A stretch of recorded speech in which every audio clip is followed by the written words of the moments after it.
So Apple has opened the iOS 10 gates to those curious to take a peek at what's coming to the iPhone and iPad this fall. Hey guys, Rex here with iDrop News, and today we're looking at the iOS 10 public beta, so let's go.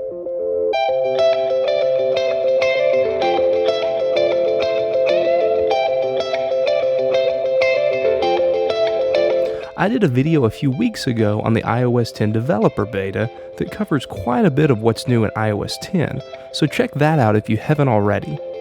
In this video, we'll look at a few new things in the public beta release, along with a few other new features I couldn't fit into the last video. So first, if you do want to download the public beta of iOS 10, head over to beta.apple.com and follow the instructions there. Although I'm sure you're aware, I still feel the need to say if you decide to go this route, realize this is beta software and there may be some apps and other things that don't work perfectly. So with that out of the way, let's dig in. First up is a somewhat hidden new feature that I have been absolutely loving over the past few weeks. In the built-in clock app, Apple has added a new bedtime reminder system and wake-up alarm. You can set when you need to wake up in the morning and you will get a recommendation of when you need to go to bed to get a good night's sleep. Then in the morning you'll be woken up with your choice of new gentle music. This is obviously a ton better than any of the old alarm options, like radar. Ugh. It's a pleasant way to wake up in the morning, but I say this from experience, be sure your phone is either plugged in at night or it has plenty of a battery when you go to bed, so it's not dead in the morning when you really need an alarm. Another new thing in iOS 10 is the ability to finally delete most of the stock apps that come pre-installed on your iPhone or iPad. I don't think this should be called a feature, but it is nice Apple is finally giving us the option to get rid of apps we never use, rather than being forced to hide them in a folder somewhere. So for those of you with a plethora of smart home appliances and accessories, the new Home app will be a breath of fresh air.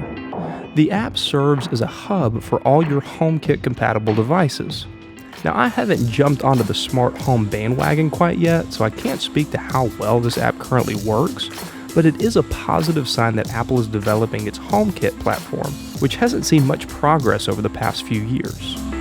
iOS 10 continues Apple's improvement of the Notes app. More of us than ever are relying on Notes as our off-board brain, and in iOS 10, Apple is adding collaboration to Notes. By tapping this icon next to the Share button, an Add People screen will slide up, allowing you to invite others to a particular note. What makes this better than just sharing a note is those invited can both see the latest changes to a note, along with making their own changes. Additionally, everyone invited to a note can access the note and collaborate and make changes at the same time. This type of collaboration has been around for a while in other services and apps, but it's still a powerful addition to the Notes app.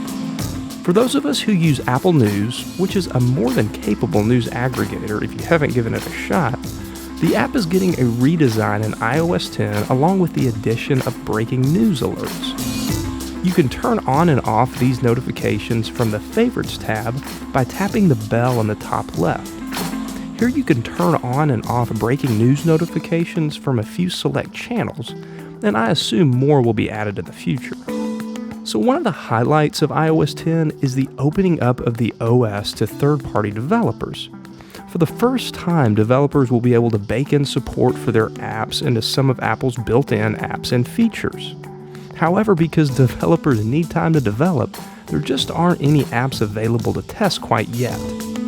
Third-party apps will be able to access Siri in iOS 10, so you will be able to command Siri to perform actions in third-party apps rather than being limited to Apple's built-in apps. Now, of all the neat updates iOS 10 is bringing to iMessage, the best may be the iMessage App Store.